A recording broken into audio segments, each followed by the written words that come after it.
So the alternative gift market here on the Upper Cape is now in its 13th year, and it has grown steadily. It's a wonderful way to do your holiday gifts or to simply make charitable deductions. Here's how it works. Our steering committee carefully vets 20 organizations, 10 local and 10 global, all nonprofits. And each of them is at one of these tables that you can see behind me. They have an opportunity to tell their story. Many of them are small and don't have much, if any, of an advertising budget. So we're able to give them exposure. And each of them picks 2 giving levels. So, for example, there's an organization here called A Bed for Every Child. How important is it to have a bed to sleep in and have a good night's sleep if you're going to get an education and grow up healthy? And their 2 giving levels, I believe, are $25 for bedding, a quilt, and $50 for the mattress.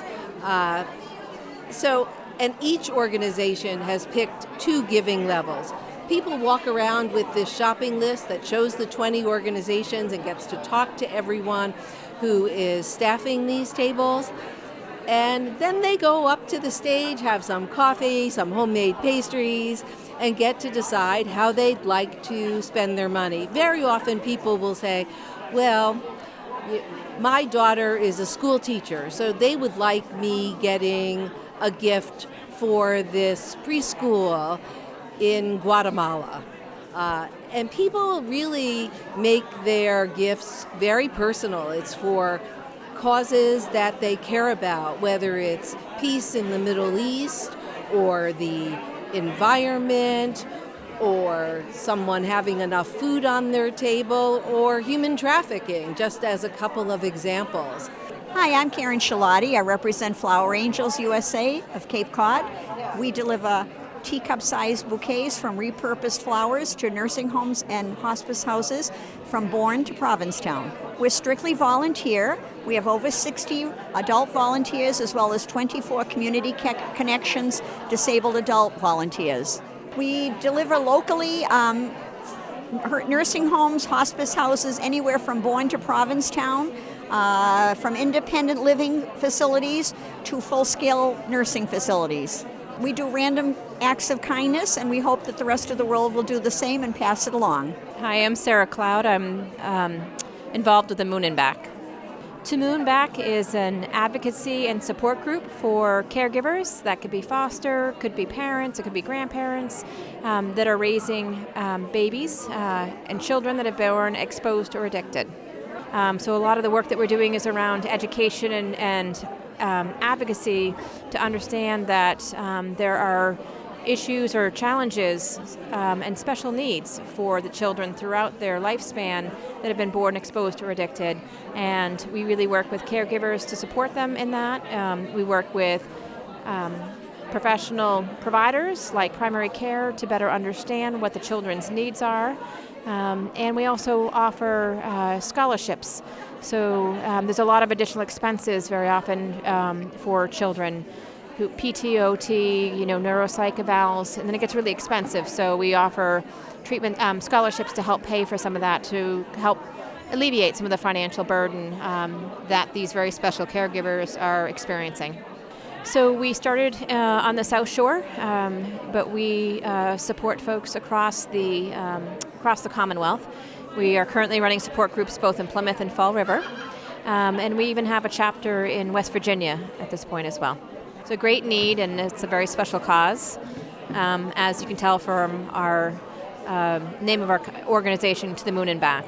So these are nurturing a superhero boxes. We give them out in the nursery to caregivers of babies that are born exposed or addicted, and it has very special strategies and interventions for helping really soothe and take really good care of babies and their needs at that time, both in the nursery and then when they first come home with the caregivers. Hi, I'm Melissa Weidman. I'm Director of Community Engagement for the Alzheimer's Family Support Center. We support caregivers, family members, and people with any form of memory impairment through education, counseling, support groups, trainings, social events, cultural events, all free of charge. Our goal is to help lessen the burden of the journey of caregiving so that people have a clear understanding of how the disease works in the brain and how to communicate in a way that's less stressful and more supportive for all involved. So we have 47 support groups across Cape Cod. We have 1,000 client contacts per month. The need here is profound. And when people are having to do this type of challenge, they often go through their entire life savings. So we're trying to lessen the burden, and people help us by donating or participating in our events. So $25 helps fund support group meetings for caregivers, and at the same time, at the same place, we have separate activities for their loved ones. And $50 will provide a day in an adult daycare center so that a caregiver can get a break to do something for themselves. So it's all about really being there for the needs and knowing all the resources. So we're like a single doorway that people can understand everything that's available to them to help them in being the best possible caregiver and taking care of themselves too. So all they have to do is call our office. Our number's 508-896-5170, or go to our website, which is alzheimerscapecod.org, and they can see about if they want to volunteer, participate in any of our events. We have lots of fun gatherings. We're having a party on November 22nd at the Katuitt Center for the Arts, and we will have more than 30 plates designed by caregivers, people with the disease, and local artists. And there's lots of opportunities to give back through the Alzheimer's Family Support Center. Hi, I'm Susan from Equal Exchange. We're a fair trade coffee, chocolate, tea organization that works with small farmers. We work with about 40 different cooperatives in 20 countries, and we ourselves are organized as a cooperative. Well, this benefits small farmers. We actually have created an alternative way of doing trade that is very different to the corporate model. So we make smaller salaries ourselves, everyone who works at Equal Exchange, and more of the money goes to farmers to pay them a fair price for what they grow. And so we're able to be a small business and pay farmers what they need in order to support their families and stay on the land. And we just don't make as much money as the large companies. Farmers, particularly in a lot of different countries that we deal with, like Mexico and Honduras and Peru, they're some of the poorest people on earth. And so they're growing all of these crops, and the middle people, just take big chunks of money from them, and they can't even stay on their land. They're making so little money. So we're paying them a fair wage. Oh, exactly. The quality is excellent. One of the things about Equal Exchange is we have long-term direct relationships with these cooperatives and with these farmers. And so they actually give us some of their best beans. And so the quality is amazing. We also have a coffee roastery in West Bridgewater, Massachusetts. And so we roast our own coffee, so we can really make sure that the quality is excellent. We work directly with the farmers.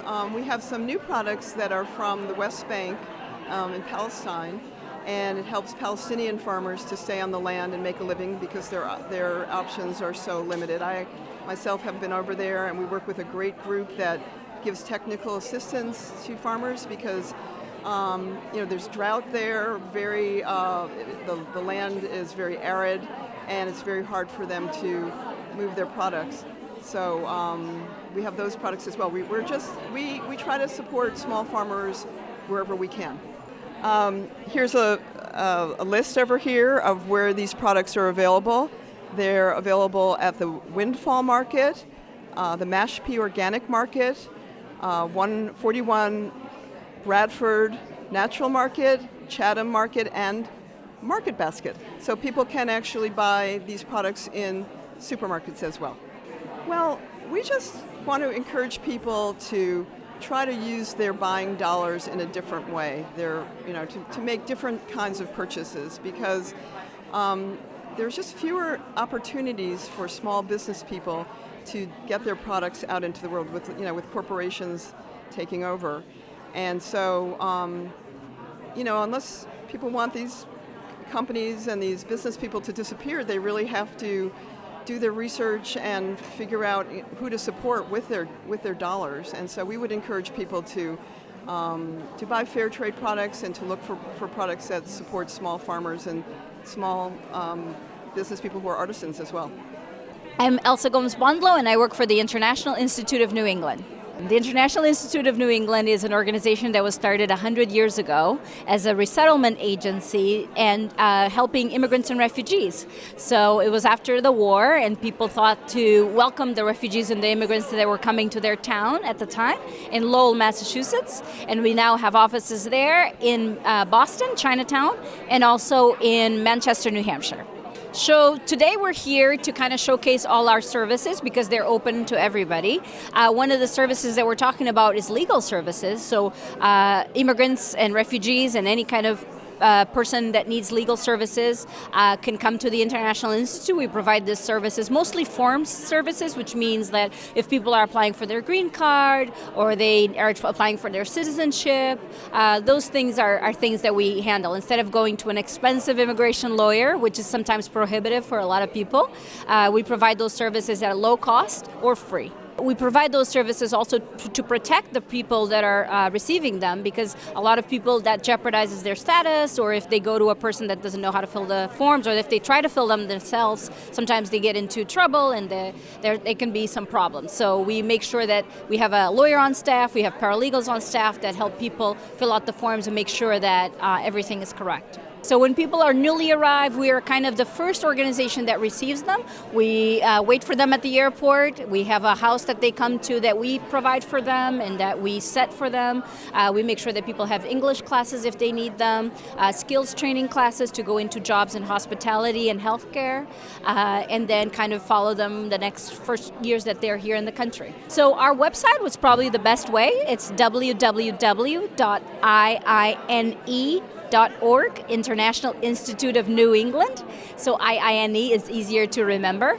But we would love for people to get in touch with us. One of the things that we also do is to help immigrants and refugees tell their story. We have this program called Suitcase Stories that is actually here in Falmouth now in the schools, and also we're going to have a big show next May 14th at the Lawrence School. And we hope that people would be able to come and support us. It's a program that was started after the last election. We felt that there was a lot of bad rhetoric around immigrants and refugees, and this is a way to empower them to tell their own stories. So it's a little bit like the Moth Radio Hour and a little bit like a TED Talk, and people go up and tell their story, and we train them and help them get their story out. So it's a great program. I think people will really enjoy it. Hi, I'm Noreen Kavanaugh. I live in Buzzards Bay. So this is called the Solar Warriors Project. And it has been going on for almost 20 years now. And it started with the Trees, Water, and People organization to educate Indigenous kids in high school about solar energy. So one of the things that they get in this program that they get in their science class at school is what's called a solar suitcase. The solar suitcase is something that they get, and then they have to put it together. So they're learning the actual technology, which is incredible. When they finish this program, some of the kids will get what's called this solar light. I'm going to hold it up. This solar light the energy in this will last for 40 to 60 hours.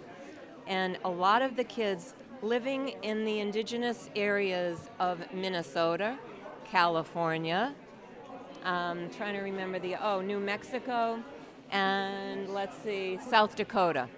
So these kids are growing up in an area where they have no electricity. So their families cannot cook with it, they're not staying warm, because there is no electricity. It also affects their future in terms of what they are going to be available to do because they're not being able to be educated like a lot of other kids are. So a lot of these kids, when they get these lights, they're using them to sit in the car to study with. Think about that for a minute. That's where they're studying. But at least they've got the solar light. Hypothetically, I believe that these kids who are learning this technology are going to be on the cutting edge, and they're going to be teaching the rest of us about solar energy. And the other thing is that this is Indigenous People Month. And one of the things that we want to keep in mind here on Cape Cod is that a lot of us are living on land that was stolen from our Indigenous people. So we're really happy to be able to celebrate this opportunity. I'm Sandy Rogers. I'm from Church of the Messiah, and I have been the liaison to Days for Girls this year. Days for Girls is an organization that works to keep girls in school once they reach puberty.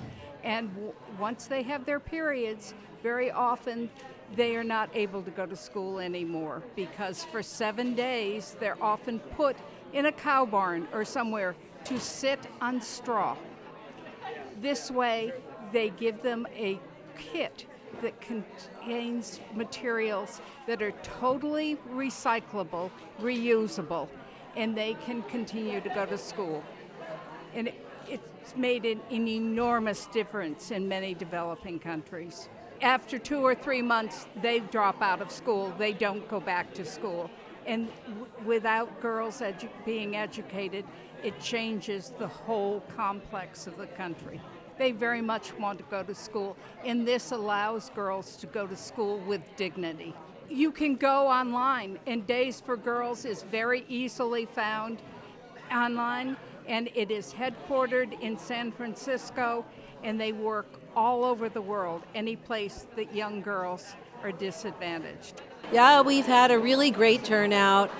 A lot of people are here for the first time, which is terrific. So the word has spread. The Falmouth Enterprise was so supportive. They did 2 articles on 2 consecutive weeks about us that helped get the word out. We had flyers all over town. We were announcing this at the 8 congregations that support this here in town.